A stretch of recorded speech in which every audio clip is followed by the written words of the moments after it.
Ulama yang menjadi pewaris di setiap zaman, dan mudah-mudahan sampailah kepada kita selaku umat akhir zaman. Mudah-mudahan kita semua dimampukan untuk menjalankan sunnah-sunnahnya. Amin ya Allah ya Rabbal Alamin. Hadirin hadirat rahimakumullah, ibu-ibu, bapak-bapak yang dirahmati oleh Allah Subhanahu wa taala. Pripun kabare Bu? Bapak-bapak, pripun kabare Pak? Alhamdulillah. Saya di sini 3 bulan, Pak. Baru 3 bulan sudah bisa nanya pripun kabare. Nah, ternyata belajar bahasa Jawa itu susahnya, Bu. Ada yang buat ke sesama gini katanya. Ada yang buat ke seatas kita bahasanya gini. Ada buat anak kecil gini. Ternyata 3 bulan baru bisa pripun kabare. Ya, sehat semuanya Bu? Sehat. Bapak-bapak sehat Pak? Sehat. Nah, ibu-ibu bisa maju ke depan sedikit gak Bu? Tuh yang di belakang itu wah masih banyak ibu-ibu ya. Yang di belakang ibu ke bagian tempat duduk Bu? Ke bagian ya Bu ya? Kedenger gak Bu? Kedenger ya semuanya ya? Ya. Alhamdulillah pada pagi hari ini kita bisa berkumpul di tempat ini. Mudah-mudahan berkumpulnya kita mendatangkan keberkahan dari Allah Subhanahu wa taala. Mudah-mudahan berkumpulnya kita di sini senantiasa mendapatkan magfirah dan ampunan Allah Subhanahu wa taala. Insyaallah pada hari yang sangat berbahagia ini kita akan sama-sama belajar, kita akan sama-sama saling mengingatkan satu sama lain, yaitu dalam proses pendidikan, di mana kita harus bisa membersamai pendidikan untuk anak-anak kita, entahkah dalam pendidikan adab ataupun akhlak, entahkah dalam pendidikan tentang bagaimana cara hidup dan tentang bagaimana cara setelah kehidupan ini. Itu harus senantiasa kita ajarkan. Dan yang paling urgen saat ini itu adalah hari ini tidak kekurangan orang-orang pintar. Laras watan. Sekarang tidak kekurangan orang-orang yang cerdas. Orang-orang yang pintar begitu banyak. Orang-orang yang bisa pengetahuan begitu banyak. Orang-orang yang bisa segala macam banyak. Tetapi untuk saat ini adalah kurangnya orang-orang yang berakhlak dan beradab. Dan kurangnya orang-orang yang senantiasa memiliki moral pada dirinya. Kalau untuk hanya sebatas pengetahuan umum, sekarang itu banyak apa Pak disebutnya? AI. Ya. AI. Sekarang tuh Bu, ibu-ibu kalau pengen apa-apa bisa cari gak? Bisa cari gak? Bisa di HP. Mau cari apa? Tolong buatkan saya ini. Langsung ada. Tolong buatkan ini, bisa ada. Tapi satu hal yang tidak bisa digantikan oleh AI, yaitu pembentukan karakter dan pembentukan adab. Itu tidak bisa diwakilkan oleh teknologi, secanggih apapun teknologi itu. Karena adab terletak pada rasa dan hati, dan itu tidak bisa dijangkau oleh teknologi manapun. Maka disinilah butuhnya seorang ibu dan seorang guru untuk menjadi teladan bagi anak-anaknya dalam pembentukan karakter dan adab. Laras batan Bu? Ibu, kok gak ada suaranya? Saya curiga ini belum sarapan kayaknya. Udah sarapan belum Bu? Wah Ustadz, saya di undangan harus hadir jam 6. Masak belum sempet. Ini juga perut masih lapar katanya. Pantesan pas saya tanya suaranya nggak ada. Kalau bapak-bapak terlihatnya meskipun belum sarapan seger-seger ya Pak. Bu, Pak. Nggak tuh bapak-bapak. Kayaknya kalau bapak-bapak snacknya langsung dimakan. Bu, dalam Ibu ya, kalau orang Jawa gitu ya Bu ya. Bu. Aduh masih wah ini ibu-ibu jam segini tuh biasanya jam-jam rawan, jam-jam repot. tidak boleh cari gara-gara sama ibu-ibu. Jam 6 sampai jam 7 tuh itu jam rawan ibu-ibu. Waduh, belum masak, nyiapin ayahnya kerja, anaknya baju belum disetrika, cuci piring, cuci baju. Kalau ditanya salah, wah itu langsung marah, Pak. Makanya jam 6 sampai jam 7 tuh kalau nanya ibu-ibu harus lemah lembut. Bu.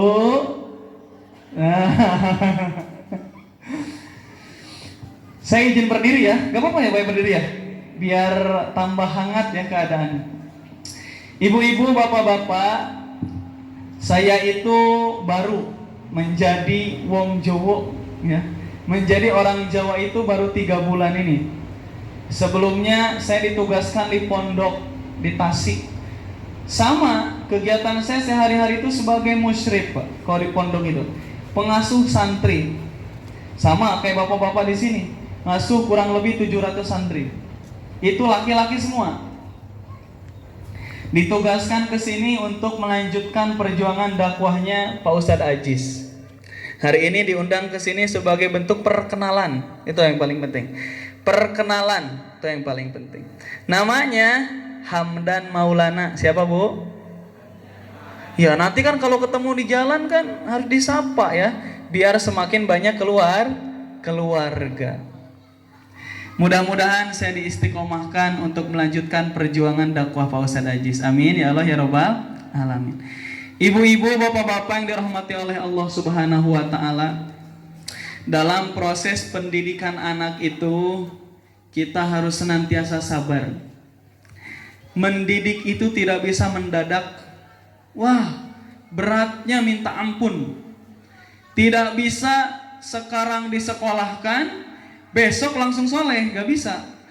Perlu perjalanan yang panjang. Saking panjangnya maka ada bahasa, mendidik itu tidak mendadak. Ya bisa kalau tahu bulat digoreng dadakan 500-an enak kalau itu. Kalau mendidik anak itu tidak bisa dadakan. Sekarang memasukkan, ibu sekarang masukkan, menitipkan ke Pak Kusnadi, Pak, saya nitip anak saya besok harus soleh. Wah, bisa gak, Bu? Bisa gak? Waduh, gurunya bisa gak, Pak? Gak bisa. Proses itu sangat panjang.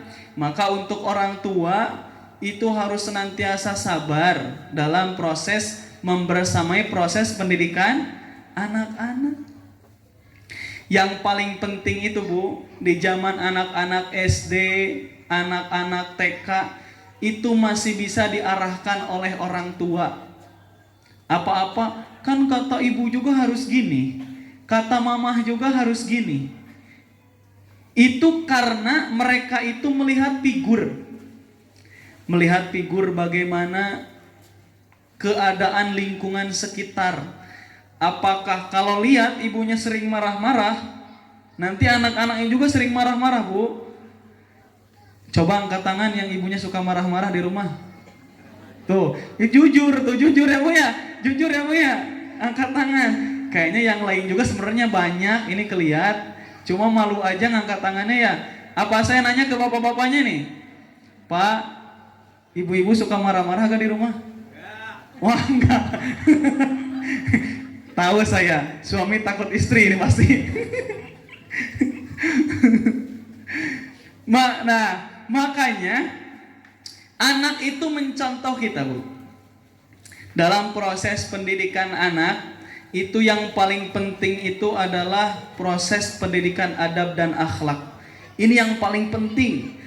Saking pentingnya, itu Nabi bersabda, innama bu'ithu liyutammima makarimal akhlak. Kata Nabi, sesungguhnya aku diutus oleh Allah ini untuk menyempurnakan akhlak, untuk menyempurnakan adab.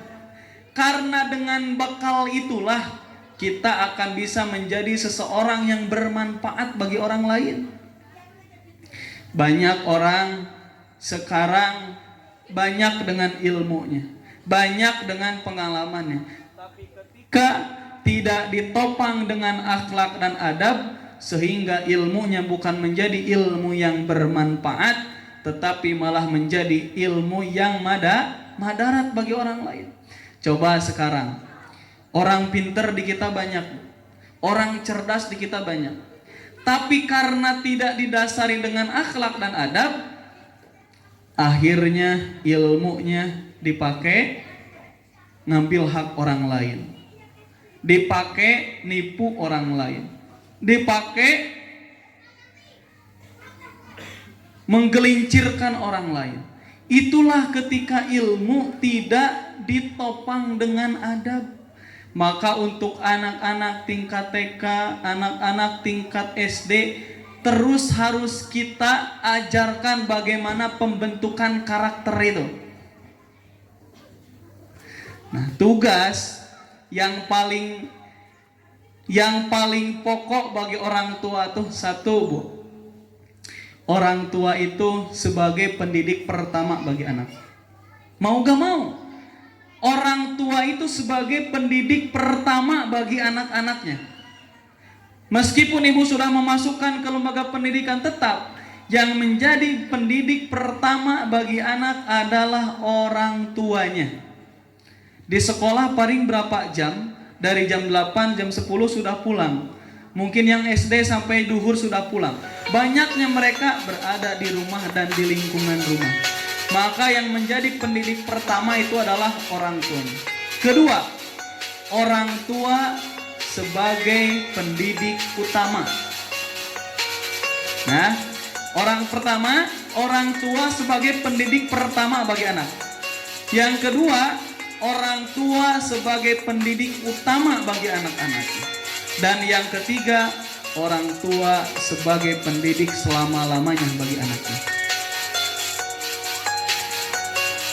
Jadi, ibu jangan pernah berhenti belajar. Karena ibu sebagai pendidik pertama, orang tua sebagai pendidik utama, orang tua sebagai pendidik selama-lamanya bagi anaknya. Jangan sampai setelah dititipkan ke sekolah, sudah aja gak ada perhatian dari orang tuanya. Tetap orang tua harus ikut andil dalam mendidik anak-anak. Ketika anak sudah dimasukkan ke lembaga pendidikan, sedikit perubahannya mungkin bukan dari gurunya yang kurang, tapi dari kita selaku orang tua yang kurang dalam mendidik anak-anaknya. Karena kita sebagai pendidik pertama, pendidik utama, pendidik selama-lamanya bagi anak. Meskipun anaknya sudah besar, sudah dewasa, ibu-ibu masih ada ibu-ibu yang masih punya orang tua. Ada ibu-ibu yang masih punya orang tua. Di depan orang tua tuh kita masih anak. Dan kita tuh kadang masih butuh nasihat dari ibu kita, dari orang tua kita, padahal kita sudah besar. Itu sebagai bukti bahwa orang tua sebagai pendidik selama-lamanya bagi anaknya. Maka jangan pernah berhenti belajar. Kenapa? Karena antara kita dan anak kita itu beda waktu, beda zaman. Coba, anak-anak sekarang itu, Bu, disebutnya generasi apa? Generasi alfa, generasi sandwich. Apa maksudnya? Kalau diomongin sedikit pasti baperan. Anak-anak sekarang, ibu punya anak, mungkin ada guru-gurunya juga. Sekarang itu kalau marahin anak, malah anaknya jadi baper lagi, Pak. Jadi malah balik marah ke kita kadang. Jadi gak mau nanya ke kita, leres gak? Anak-anak zaman sekarang itu seperti itu. Maka tidak bisa disamakan dengan zaman kita dulu. Saya dulu, Bu, kalau gak mau berangkat ngaji, ibu saya udah pegang gagang sapu itu. Ngaji gak? Ngaji gak? Gak ngaji, ini kena kaki. Wah, langsung berangkat saya. Coba anak-anak sekarang kalau digituin, gak mau sekolah lagi. Kenapa? Gurunya galak. Langsung nanti apa? Saya pengen kabur aja dari rumah. Orang tuanya gak sayang, marah-marah terus. Padahal marah kita itu marahnya marah apa, Bu? Marah sayang, leres. Bapak-bapak kalau marah sayang kan? Bukan marah benci ke anak. Dengan niat mendidik. Tapi anak sekarang tuh Masya Allah susah. Maka gimana caranya kita terus belajar memahami kondisi anak-anak kita. Setelah saya itu di pondok ngajar itu anak SMP sama SMA, Bu. Di pondok itu saya ngajar anak SMP dan anak SMA. Rata-rata anak SMP itu kalau kita suruh diem, langsung diem, Pak. Diam. Jangan pada berisik. Lihat, tulis yang ada langsung ditulis. Begitu apalagi SMA. Jarang banget bercanda lari-lari itu. Datang ke sini, saya disuruh ngajar di TK, Pak. Waduh, itu saya gimana ini? Saya mau nolak, gimana ya? Akhirnya saya datanglah ke TK. Saya langsung kan nyari dulu, Bu, di YouTube tata cara mengajar anak TK. Mungkin kalau ibu-ibu di sini yang ngajar TK paham. Pertama, anak TK itu konsentrasinya sedikit, jadi harus bisa diajak main. Waduh, saya gimana ini? Saya tuh di pondok, Bu, tukang hukum santri. Jadi kalau ada santri yang ngelanggar, itu pasti dipanggil sama Ustadz Hamdan. Dan itu takut semua santri itu. Kalau udah pengumuman, santri atas nama ini masuk ke dalam kantor bertemu sama Ustadz Hamdan. Wah, itu langsung, ada apa ini lah? Takut. Datang ke sini, saya masuk ke kelas TK. Aduh, ayo adik-adik, gimana ini saya ngajarnya? Tepuk semangat. Aduh, itu saya di sana. Aduh, kalau teman-teman saya tahu di pondok, saya tepuk-tepukan di sini. Waduh, kayaknya Ustadz Hamdan yang di pondok terlihat garang, terlihat menakutkan, di depan anak-anak TK harus tepuk semangat, Bu. Aduh. Saya ngapalin, alhamdulillah sekarang sudah hafal 10 tepukan, Bu. Gara-gara ngajar anak-anak TK. Masya Allah, Pak Kus, ngajar anak TK, Bu, yang ini lagi belajar, itu lari. Saya kejar yang itu, yang ini lari. Aduh, akhirnya saya gimana ini? Berantem, Bu, sama temennya. Tapi udah itu main lagi sama temennya. Itu saya kan baru menemukan peristiwa seperti itu. Karena kalau ngajar SMP sama SMA gak ada yang seperti itu. Di TK itu ternyata, akhirnya saya bilang kepala sekolahnya, Bu, aduh, saya ternyata susah kalau ngajar sendiri. Saya minta ditemenin sama ibu guru 1 orang buat jagain anak-anak. Akhirnya sekarang tuh jadi berdua, Bu. Saya ngajar ngaji, ada yang bercanda, dikejar sama guru itu. Jadi kan ini ada yang nemenin. Kalau sendiri, itu lari, saya ngejar ke sana. Yang ini lari semuanya. Aduh, kata saya. Makanya di sana saya salut sama guru-guru TK, Pak. Begitu sabarnya. Ibu di rumah punya anak kecil berapa? Berapa? Ada yang 3, ada yang 1. Susah gak ngurusnya? Susah gak, Bu? Angel sangat kalau kata orang Jawa. Apalagi di sekolah, anaknya ada 10, anaknya ada 15, gurunya 1. Waduh, beratnya, Bu. Itu saya melihat guru-guru, ya Allah, kata saya, ternyata begini ngajar anak TK itu. Kirain ngajar anak kecil tuh. Jadi kalau ngajar anak TK, bukan anak-anak yang jadi dewasa, kita yang jadi kanak-kanakan malah. Gimana ngomongnya harus ayo dengerin. Saya itu pengen menertawakan diri sendiri. Aduh, kata saya di pondok itu terlihat sangat menakutkan. Datang ke sini saya harus lucu-lucuan. Tetapi hikmahnya, Bu, Masya Allah. Hikmahnya ketika saya mikir, kenapa saya harus ngajar TK? Kenapa saya anak-anak di Perum harus ngajar ngaji SD? Akhirnya saya, apa hikmahnya gitu kan? Karena di setiap kejadian pasti ada hikmahnya. Setelah saya pikir-pikir, mungkin kata Allah tuh, Pak, kamu tuh udah ngajar udah ngajar SMP, kamu tuh udah ngajar SMA. Sekarang Allah mau ngasih ilmu baru supaya kamu ngajar TK dan SD. Jadi nanti kalau kamu punya anak, udah punya ilmunya. Karena kan saya tuh belum nikah, Bu. Ya. Jadi nanti kan ini bukan promosi, Pak. Ini ngasih tahu aja, Bu, ngasih tahu aja. Ya, karena saya tuh belum menikah. Jadi mungkin kata Allah tuh, sebelum kamu menikah, sebelum kamu punya anak, dikasih ilmu ngajar TK, dikasih ilmu ngajar SD, SMP, SMA, supaya ketika punya anak sudah dalam keadaan siap. Hikmahnya itu, Bu. Meskipun kadang saya tuh ngajar TK itu seminggu sekali, Bu, tiap hari Selasa. Saya kalau udah malam Selasa itu udah kepikiran di sini. Aduh, kata saya, ini besok gimana anak-anak ya? Gimana anak-anak? Itu kepikiran. Dan itu tanggung jawab bagi kita selaku orang tua juga. Karena kita selaku pendidik pertama, utama, dan selama-lamanya bagi anak kita. Maka jangan pernah berhenti belajar. Terus ibu-ibu belajar gimana cara mendidik anak. Supaya anak itu gini, Bu. Saya itu menemukan beberapa anak di pondok itu. Katanya bilangnya gini, wah Ustadz, saya itu lebih betah di pondok daripada di rumah. Wah, kenapa kamu lebih betah di pondok daripada di rumah? Di rumah itu mama saya marah-marah terus. Tiap dia main HP sedikit, dimarahin. Kamu main HP terus, biasalah ibu-ibu kan, emang kayak gitu.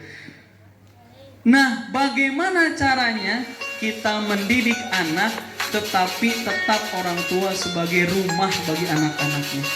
Jangan sampai karena kita terlalu galak, jadi anak itu gak betah ada di samping kita. Harus lemah lembut. Kalau sekarang itu ada disebut dengan ilmu parenting. Gimana caranya mendidik anak itu dengan cara yang lemah, yang lembut. Gimana caranya anak itu betah dekat sama orang tua. Itu paling penting. Pendidikan karakter dan pendidikan adab itu kenapa harus dibersamai dengan orang tua dan harus dibersamai dengan guru? Bu. Nah, sekarang udah ada suaranya. Ya, udah dimakan ya itunya ya. Pak. Wah, sekarang bapak-bapak yang gak ada suaranya. Pak. Nah, Ibu. Kenapa kita harus membersamai pendidikan adab dan akhlak anak-anak kita? Karena adab itu, Bu, adab itu bukan hanya sebatas teori. Adab itu bukannya sebatas teori. Adab itu butuh keteladanan. Nanti anak kita akan melihat siapa yang menjadi figur, siapa yang menjadi contoh, siapa yang akan mereka tiru. Ketika di sekolah, maka guru harus menjadi teladan bagi anak-anak. Ketika di rumah, antara ibu dan ayah itu harus menjadi teladan bagi anak-anaknya. Gimana kita bisa mendidik anak kalau kita aja masih tidak bisa memberikan contoh ke anak-anak? Ngaji udah jam segini, biasa ibu-ibu kan, ayo ngaji cepetan. Anak orang lain udah pada ngaji tuh, sholat ke masjid berjamaah. Ibunya masih main HP terus, ibunya masih nonton TV terus. Nanti anaknya kan melihat, kok ibu nyuruh aku ngaji, kok ibu malah main HP. Anak sekarang tuh pinter ngebalikin itu, Ibu. Padahal kita ngerasa udah bener, tapi anak sekarang itu pinter ngebalikin. Makanya kenapa harus ibda binafsi uswatun hasanah. Mulai dari perbaiki diri kita sebelum kita nyuruh buat memperbaiki kepada anak-anak kita. Buat guru mulai perbaiki dirinya, nanti baru kita mulai kepada anak. Uswatun hasanah, berikan contoh yang baik untuk anak-anak. Siap gak, Bu? Ibu siap? Siap. Bapak siap? Iya, harus memberikan contoh. Ketika anak-anak di sekolah itu diajarkan oleh gurunya sebagai bentuk pengetahuan, sebagai bentuk pembiasaan. Tapi ketika di rumah kadang orang tua itu gak nanya sama sekali hasil sekolahnya apa. Jadi anak-anak itu tidak merasa terperhatikan. Maka ketika ibu menitipkan sekolah kepada lembaga, kepada guru, tujuannya supaya apa, Bu? Supaya anaknya apa? Hah? Ayo. Supaya anaknya soleh. Itu. Supaya anaknya solehah. Tujuan guru ngedidik anak supaya apa? Supaya solehah. Tujuannya sama gak? Antara orang tua dan guru dan lembaga tujuannya sama. Supaya anaknya solehah, supaya anaknya berakhlak, beradab, berilmu. Maka dari itu harus kerja sama satu sama lain. Jangan sampai orang tua menitipkan ke lembaga pendidikan, sudah aja dititipkan saja, tidak menanyakan perkembangan anak seperti apa. Yang gurunya juga jangan sampai hanya sebatas menyampaikan kewajiban saja, tidak memakai rasa dan hati. Maka karena kita memiliki tujuan yang sama, yuk sama-sama. Itu yang paling penting, harus kerjasama. Kayak saya selalu mengingatkan kepada orang tua santri, ibu pengen punya anak yang soleh itu susah. Kalau seandainya kita berdua gak kerjasama, nanti gak bakal sampai kepada tujuan itu. Kadang gini Bu, di pondok itu kan ada aturan. Tidak, di pondok saya itu ada aturan, tidak boleh santri membawa HP ke pondok. Kalau seandainya ada santri membawa HP ke pondok, maka akan disita HP-nya dan pasti nanti gak boleh. Itu sudah aturan. Tapi terkadang orang tua gak bisa mendukung aturan itu. Malah orang tuanya nitip-nitip Bu, sembunyi-sembunyi, nitip ke ibu laundry, biasanya nitip ke saudara. Karena anak dalam proses pendidikan sudah melanggar peraturan, menitipkan HP padahal tidak boleh. Akhirnya si anaknya jiwa dalam ada di pondok, tetapi kemana-mana karena media sosial. Akhirnya ketika salah nyalahin siapa? Pondok, nyalahin sekolah. Padahal kalau seandainya kita kerjasama, nah itu, maka harus kerjasama antara orang tua memiliki hak dan kewajiban, laksanakan hak dan kewajibannya. Bagi guru memiliki hak dan kewajiban, laksanakan. Maka kalau seandainya orang tua dan guru dan lembaga bisa bersinergi, maka akan sampai kepada tujuan yang sama, memiliki anak yang soleh dan solehah. Itu pasti. Jangan sampai menyepelekan aturan sekolah gini, kita selaku orang tua melanggar, nanti bisa jadi mengganggu kepada keberkahan ilmu anak-anak. Maka harus kerjasama. Siap Bu kerjasama Bu? Siap? Bapak-bapak siap kerjasama? Siap. Harus senantiasa terus kerjasama.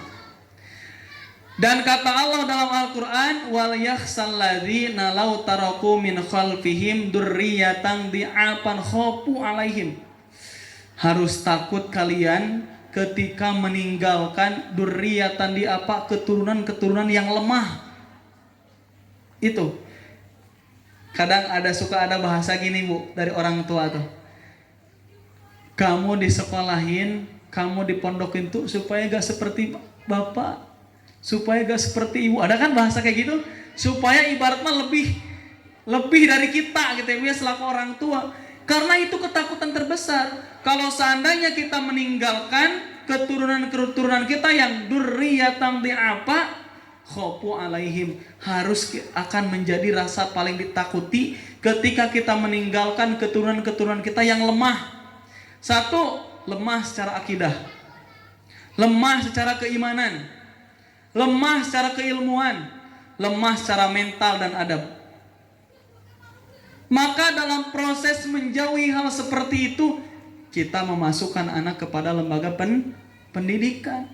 Di sini guru-guru mendidik dengan penuh keikhlasan, dengan penuh rasa cinta dan kasih sayang, supaya tidak sampai kepada keturunan yang lemah. Waduh, ini kalau seandainya keturunan-keturunan kita lemah, tidak berilmu, tidak beradab, maka siapa nanti yang akan meneruskan perjuangan kita?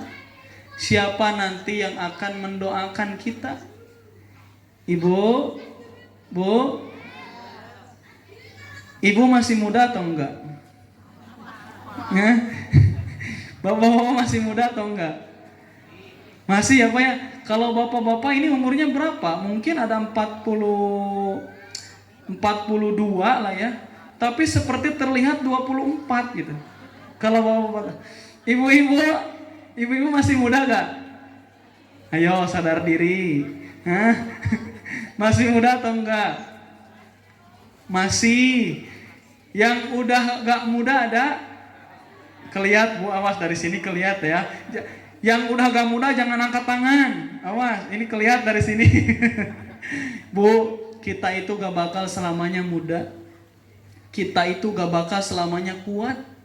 Kita itu gak bakal selamanya sehat. Terus, kita itu setelah apa? Setelah ngaca mungkin di cermin, kan ibu-ibu sering ngaca di cermin. Mungkin dulu tuh ketika gadis tuh ya Allah masih cantik, masih kuat. Sekarang itu kita sadar, semakin hari tenaga kita semakin lemah, fisik kita semakin lemah. Maka kalau seandainya kita tidak menyiapkan anak-anak kita, siapa yang nanti akan meneruskan perjuangan kita? Dan kita itu harus sadar, Ibu, kita itu harus sadar, kita bakal selamanya hidup gak? Bakal selamanya hidup apa enggak? Bapak-bapak bakal selamanya hidup atau enggak? Bakal meninggal atau enggak? Bakal meninggal? Siapa yang udah siap? Angkat tangan. Hah?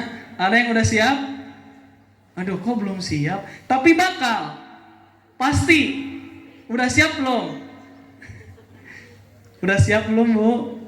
Bapak-bapak udah siap? Sama, saya juga belum, Bu. Nah, maka dari itu kita sadar, kita itu gak bakal selamanya kuat, gak bakal selamanya sehat, gak bakal selamanya kita itu dalam keadaan yang seperti ini. Maka ketika kita mendidik anak-anak kita, supaya ketika kita sudah tidak ada yang menggantikan ruku dan sujud kita, ada yang menggantikan mendoakan kita, ada yang mengurus kita. Ketika anak kita sudah beradab, maka mereka akan menjadi orang yang soleh. Kalau menjadi orang yang soleh, itu keuntungan bagi kita selaku orang tua. Satu, anak yang soleh itu akan mengangkat derajat kita ketika di dunia dan di akhirat, pasti diangkat. Contoh, ketika anak kita bisa sopan santun kepada sesama, bisa beradab kepada sesama, nanti yang ditanya gimana? Ini anaknya ke bawah gak orang tuanya? Ke bawah gak? Ke bawah. Diangkat itu di dunia, Bu. Baru di dunia ketika anak kita sudah beradab, sudah sopan santun kepada orang lain, nanti orang lain nanya, ini anaknya siapa? Oh, anaknya bapak itu, anaknya ibu itu. Masya Allah, bisa ya mendidiknya. Sekolahnya di mana? Di sini sekolah. Masya Allah, guru-gurunya tuh. Jadi antara orang tua dan guru yang selama ini mendidik, mengajarkan adab kepada mereka, diangkat apanya? Derajatnya itu ketika di dunia. Kedua, ketika kita memiliki anak yang soleh itu, ketika kita sakit pasti bakal ada yang ngurus. Kalau seandainya anak kita tidak dibekelin adab, tidak bisa sopan santun kepada orang tua, maka nanti ibu ketika ibu sudah tua, ketika ibu sakit-sakitan, ibu bakal dijadikan beban oleh anak. Harusnya gimana? Harusnya menjadikan ladang pahala ketika mengurus orang tua. Tapi karena anaknya tidak dididik secara ilmu, secara adab, secara akhlak, maka ketika nanti kita sudah tua, kita akan dijadikan beban oleh anak kita. Maka harus dipersiapkan. Yang ketiga, ketika anak kita sudah soleh, sudah sopan, sudah santun, berilmu, berakhlak itu, ketika kita meninggal akan diurus. Dulu saya ketitipan santri, Pak. Dibawa santri sama orang tuanya. Ustadz, saya nitip anak saya. Namanya ini anaknya. Saya gak minta dia buat ranking 1, ranking 2. Saya gak minta dia supaya juara ini, juara itu. Saya cuma pengen ketika saya meninggal, anak saya yang mandiin saya, anak saya yang kafanin saya, anak saya yang sholatin saya, anak saya yang masukin saya ke alam kubur. Permintaan orang tua cuma segitu, Bu. Dan itu tidak akan bisa kalau seandainya tidak dipersiapkan dari sekarang. Kalau seandainya kita tidak mendidik dari sekarang, tidak akan bisa. Dan itu pasti keinginan setiap orang tua. Ibu pengen gak diurus sama anak ketika sakit? Pengen? Ketika sudah meninggal diurus sama anak, pengen? Pengen. Maka harus dipersiapkan. Panjang prosesnya. Maka harus dibersamai dalam proses pendidikannya. Supaya nanti ketika kita sudah tidak ada yang mengurus kita. Yang keempat, kalau anaknya soleh, anaknya berakhlak, beradab, sopan santun pada orang tua, ketika orang tuanya sudah tidak ada, maka akan didoakan oleh anaknya. Pengen gak didoain anak Bu nanti? Ibu sering ngedoain gak ke orang tua sekarang? Sering gak? Maka ketika sudah tidak ada, maka akan ada doa dari anak untuk kita. Dan itu doa yang tidak akan terputus, doa anak yang soleh. Tandanya anak yang soleh ketika dia bisa beradab dan berakhlak kepada sesama, kepada orang tuanya. Harus dipersiapkan. Diajarkan dari sekarang, dibersamai pendidikannya. Yang terakhir, ketika nanti sudah di surga, anak kita akan mengangkat derajat kita. Nanti kata kita tuh, ya Allah kenapa derajat saya diangkatkan ini di surga? Iya, karena ini dari istighfar anak-anakmu di dunia. Mau gak? Mau gak Bu? Mau gak meninggal? Nah, untuk sampai ke titik itu, maka harus dipersiapkan. Siapa yang harus mempersiapkannya?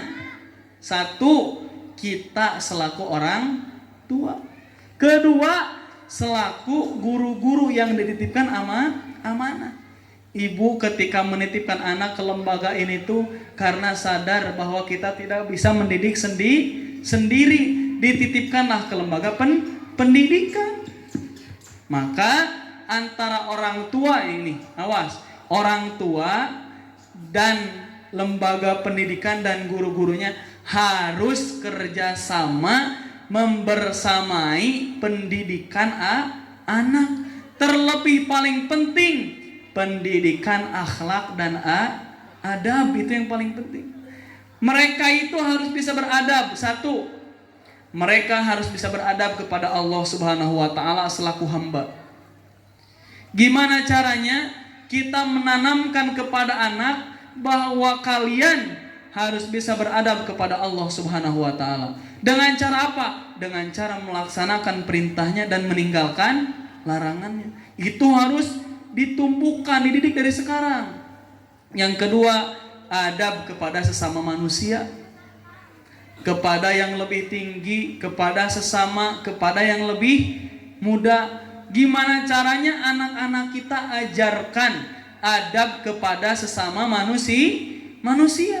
Saling cinta, saling kasih, saling menolong satu sama lain, saling menasehati, saling mengingatkan. Dan mereka akan melihat dari ibu dan guru selaku teladan bagi mereka.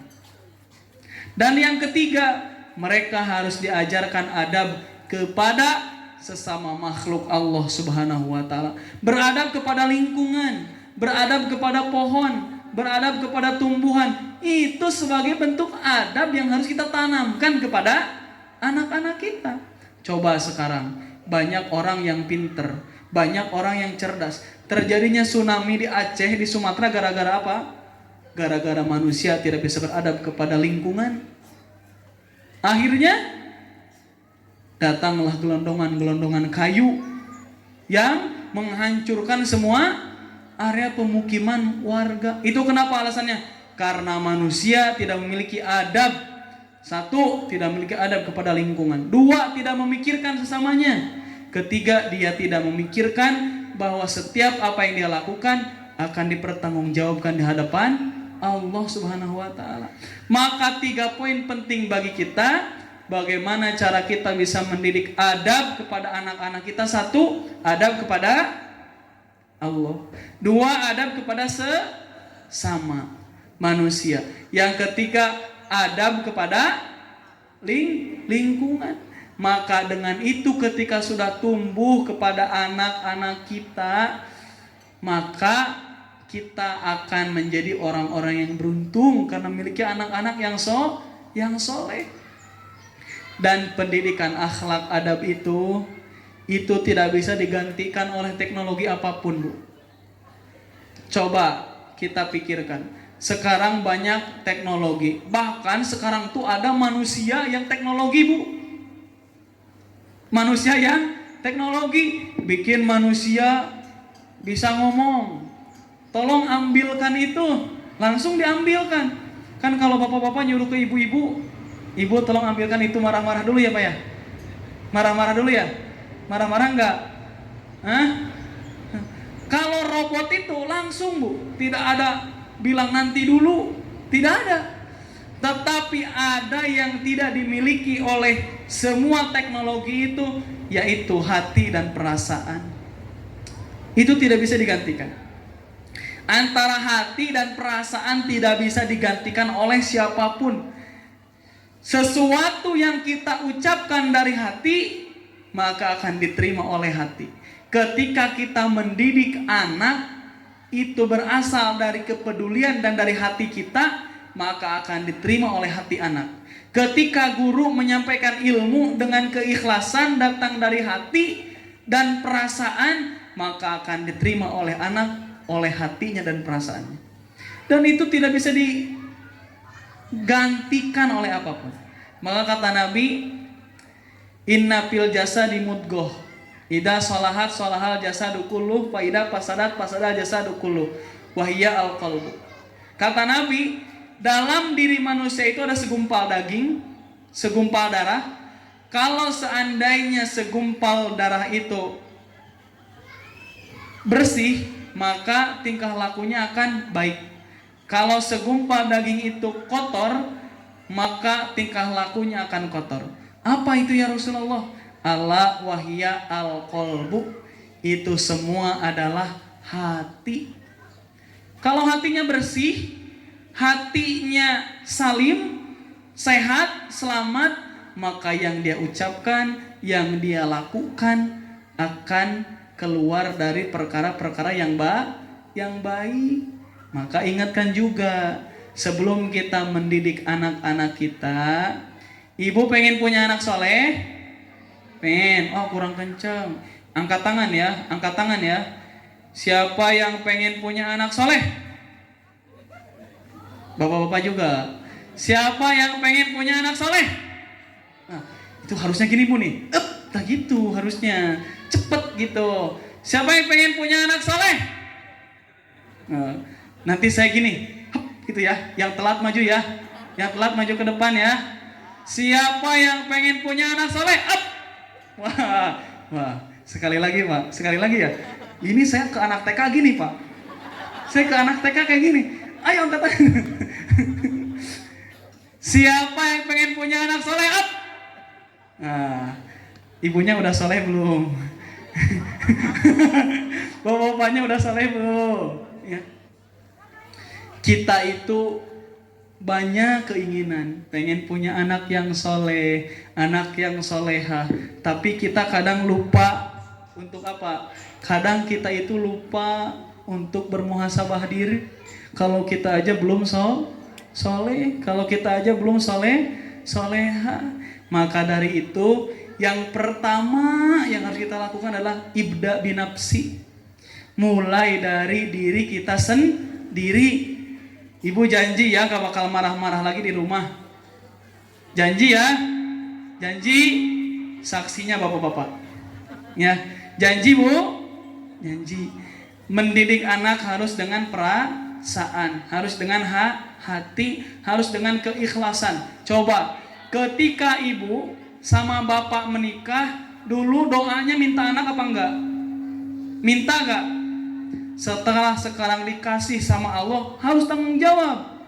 Ibu tuh udah nikah minta anak kepada Allah, ketika Allah karuniai anak sebagai rezeki untuk kita, harus tanggung jawab. Tanggung jawab pendidikannya yang paling utama.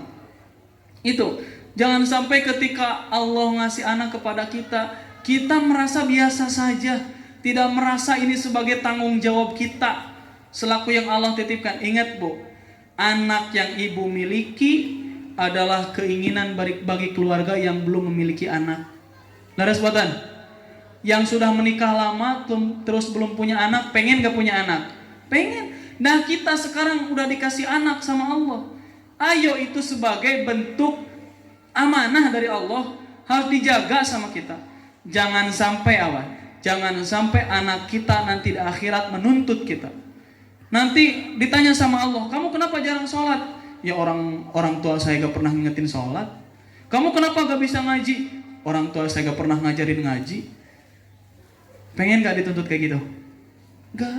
Gimana caranya kita itu, ya Allah, pengennya itu di dunia, di surga itu berkumpul sama anak-anak kita, laras.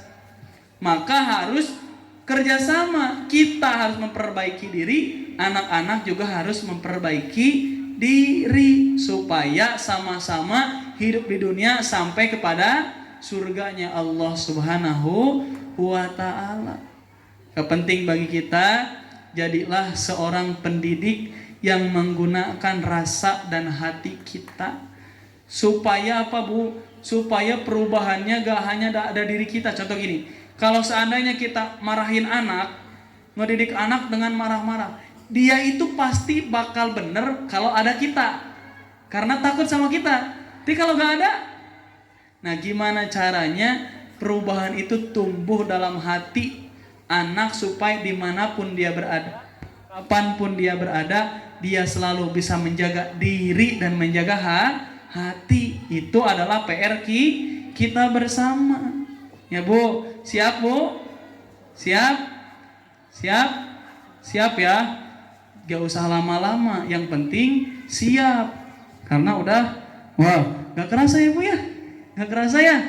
Gak kerasa sama Ibu, udah saya yang ngomongnya. Bu, saya izin minum dulu boleh?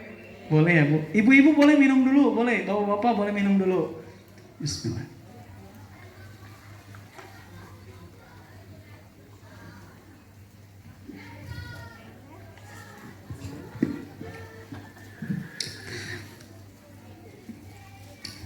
Itu saja yang bisa disampaikan pada pagi hari ini. Sebelum ditutup dengan doa, mari kita bermuhasabah terlebih dahulu.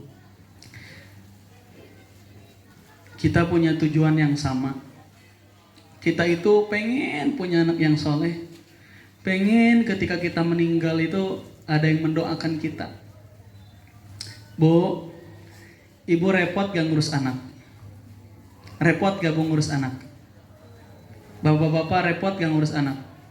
Harus kerja ya Pak, harus cari nafkah. Tapi ingat Bu, kalau ibu gak mau direpotkan sama anak sekarang, nanti kalau udah tua anak kita gak bakal mau direpotin sama kita. Setiap hari kita ngurus anak, itu ada repot, pasti ada capek. Tapi kalau seandainya kita gak mau direpotkan sama anak kita sekarang, maka nanti ketika kita sudah tua, anak kita juga gak mau direpotin sama kita. Maka didiklah anak sepenuh hati, menggunakan rasa dan hati, supaya ketika nanti kita sudah tua, ketika kita sudah tidak ada yang mengurus kita, ada yang mendoakan kita. Itu yang paling penting, itu jadi harapan buat kita. Maka mari sebelum ditutup, kita bermuhasabah terlebih dahulu, saling mengingatkan satu sama lain. Ketika kita memiliki tujuan, memiliki anak yang soleh, yang solehah, yang beradab, yang berakhlak, itu harus kitanya dulu, Pak. Kitanya dulu harus soleh, kitanya dulu harus solehah, kitanya dulu harus beradab, baru nanti bakal kena ke anak. Kalau dalam hukum fisika itu ada law attraction. Jadi gaya tarik menarik antara yang baik dengan yang baik itu pasti akan tarik menarik. Yang baik tidak akan menarik yang buruk. Maka ketika kita mendidik anak dengan hati, dengan cinta, dengan kasih, maka nanti akan diterima oleh mereka itu dalam bentuk kasih dan sayang juga. Mari kita bermuhasabah. Saya minta untuk dirapihkan duduknya. Terus saya minta jangan ada yang ngobrol dulu, ya. Boleh ditundukkan kepalanya. Ibu, bapak, ditundukkan kepalanya. Dihusukkan hatinya. Khudrul qalbi ma'allah. Hadirkan hati bersama Allah Subhanahu wa taala. Kita gak bakal bisa ngurus anak kalau kita ngandelin kemampuan diri kita.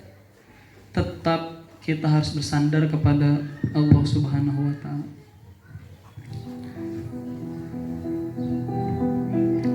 Mari sejenak kita husukkan hati kita. Kita libatkan Allah dalam hati kita. Ya Allah, kami sadar kami tidak mampu mendidik anak kami sendiri. Bersamai perjuangan kami dalam menjaga amanah-Mu, ya Allah. Anak ini adalah amanah dari-Mu, dan kami harus mempertanggungjawabkan atas semua yang Engkau anugerahkan kepada kami. Ya Allah, kami orang tua dan guru duduk bersimpuh di tempat ini dengan rasa rendah dan hina kepadamu, ya Allah. Ibu, bapak, terkadang kita menginginkan anak yang soleh dan solehah. Tanya kepada diri kita, sudahkah kita menjadi orang tua yang baik bagi anak-anak kita? Sudahkah kita memenuhi semua kebutuhan mereka? Sudahkah kita mendidik dan mengajarkan mereka? Atau justru kita itu belum menjadi orang tua yang baik bagi anak-anak kita? Bayangkan di depan kita ada anak kita. Kita meminta maaf kepada mereka. Nah, maafin ibu ya, maafin bapak. Belum bisa menjadi orang tua yang baik bagi kamu. Belum bisa memenuhi kebutuhanmu. Belum bisa mendidikmu. Ibu bapak merasa banyak kekurangan. Kurang dari segi ilmu, kurang dari segi pengalaman. Bu, mari kita bersama memperbaiki diri kita.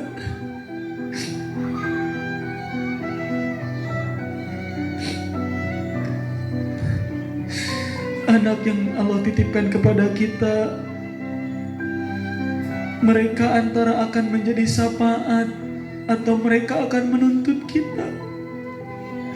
Tergantung bagaimana cara kita mempersiapkannya sekarang. Kita yang dititipkan anak, bergembira dan bersyukurlah, dan uruslah mereka dengan segenap hati dan perasaan, supaya mereka menjadi anak-anak yang soleh. Supaya ketika kita sudah tidak ada yang menggantikan sujud dan ruku kita, ada yang mendoakan kita, ada yang memintakan ampun kepada Allah atas dosa-dosa kita. Maka semua itu tidak bisa berjalan secara instan, harus dipersiapkan oleh kita semua. Bagi guru-guru, tumbuhkan rasa keikhlasan dan kecintaan dalam pengorbanan mendidik anak ini. Guru adalah selaku pendidik yang terkadang melupakan urusannya sendiri demi anak-anaknya, demi anak didiknya. Pak, Ibu guru, Bapak guru, semua pengorbanan Bapak dan Ibu, setiap ilmu yang diberikan itu akan menjadi syafaat nanti ketika Bapak dan Ibu sudah tidak ada. Akan ada ilmu yang bermanfaat yang terus mengalir kepada Ibu dan Bapak. Maka dari itu, teruslah berjuang, janganlah merasa lelah dan janganlah menyerah. Teruslah tebar kemanfaatan ilmu sampai akhir hayat kita.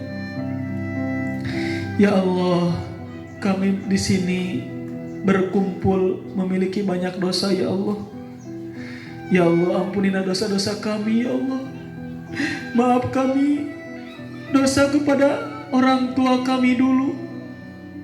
Ibu-ibu dosa kepada suaminya, suami dosa kepada ibu-ibu. Kita orang tua dosa kepada anak-anak. Banyak dosa yang pernah kita lakukan setiap hari. Kalau seandainya dosa itu dibawa ketika kembali kepada Allah, maka kita akan menjadi orang-orang yang rugi. Ya Allah, kami bersimpuh di sini, kami bertaubat meminta ampun kepadamu ya Allah atas dosa-dosa yang kami lakukan. Ampunilah dosa kami ya Allah. Dosa yang disengaja ataupun dosa yang tidak disengaja. Dosa lahir ataupun dosa batin kita ya Allah. Bu, Pak, siapa yang menjamin kita besok masih hidup? Gimana kalau seandainya setelah kajian ini kita dipanggil oleh Allah? Apakah sudah siap kita kembali kepada Allah? Kematian adalah kepastian. Allah yang berfirman, kullu nafsin za'iqatul maut. Setiap yang bernyawa akan kembali kepada Allah. Yang harus menjadi pertanyaan, sudahkah kita menyiapkan bekal untuk kembali kepada Allah? Mari bersama-sama meminta ampun kepada Allah. Dan mari kita bersama-sama memperbaiki diri kita. Kita tidak tahu apakah hari ini atau besok. Dari kemarin-kemarin tetangga kita yang diumumkan di masjid, bisa jadi hari ini atau besok nama kita yang diumumkan di masjid, inna lillahi wa inna ilaihi rajiun. Kalau seandainya tidak memiliki bekal, kalau seandainya tidak memiliki anak yang soleh, maka kita akan termasuk orang-orang yang rugi. Kalau seandainya orang-orang menjadi orang yang rugi di akhirat, maka sudah tidak akan ada manfaatnya. Mumpung kita masih diberikan umur oleh Allah, manfaatkanlah umur kita untuk mengerjakan amal soleh. Bantulah orang lain, tebarlah kemanfaatan kepada orang lain. Karena hanya dengan amal solehlah yang akan menemani kita. Harta yang kita kumpulkan yang tidak ada manfaatnya, keluarga yang menemani selama ini, ketika kita dimasukkan ke alam kubur, hanya amalun soleh yang akan menemani kita. Maka dari itu, mari kita saling mengingatkan untuk memanfaatkan sisa-sisa umur kita sebelum dipanggil oleh Allah dengan memperbanyak amal-amal soleh. Mari angkat kedua tangannya, kita berdoa kepada Allah Subhanahu wa Ta'ala. Allahumma salli ala sayyidina wa habibina wa syafi'ina wa maulana wa sallim wa radiyallahu tabaraka wa ta'ala an kulli sahabati rasulillahi ajma'in. Allahumma ij'alna hadinal mahdiyyin ghayra dhalin wa la mudillin ghafurur rahim barun rahim jawadun karim. Allahumma aftah qulubana futuhal anbiya wal awliya wa syuhada'i was sholihin. Allahumma inna nas'aluka ilman nafi'a wa qalban khasi'a wa yaqinan sadiqa wa lisanan zakira wa rizqan halalan tayyiban mutayyiban mubarakan wasi'an wa amalan mutaqabbala. Rabbana wasi' alaina arzaqana fi dunyana wa la tahjubna biha an ukhrana. اللهم اجعلها في أيدينا ولا تجعلها في قلوبنا ربنا هب لنا من الصالحين ربنا هب لنا من الصالحين ربنا هب لنا من الصالحين ربنا هب لنا من أزواجنا وذرياتنا قرة أعين وجعلنا للمتقين إماما ربنا ظلمنا أنفسنا وإن لم تغفر لنا وترحمنا لنكونن من الخاسرين ربنا آتنا في الدنيا حسنة وفي الآخرة حسنة وقنا عذاب النار وصلى الله على سيدنا محمد وعلى آله وصحبه وسلم والحمد لله رب العالمين نسألك الإجابة الفاتحة أعوذ بالله من الشيطان الرجيم بسم الله الرحمن الرحيم Alhamdulillahi Rabbil Alamin Ar-Rahmanir Rahim Maliki Yawmiddin Iyyaka na'budu wa iyyaka nasta'in Ihdinas siratal mustaqim Siratal ladzina an'amta 'alaihim ghairil maghdubi 'alaihim waladdallin. Itu saja yang bisa disampaikan, mudah-mudahan besar manfaatnya untuk kita semua. Mudah-mudahan anak-anak kita menjadi anak-anak yang beradab, anak-anak yang berakhlak, anak-anak yang dijadikan anak-anak yang soleh dan solehah. Amin ya Allah ya Rabbal Alamin. Hasbunallah wa ni'mal wakil, ni'mal maula wa ni'man nasir. Subhanakallahumma wa bihamdik asyhadu an la ilaha illa anta astaghfiruka wa atubu ilaik. Wallahul muwaffiq ila aqwamit thoriq. Wassalamualaikum warahmatullahi wabarakatuh.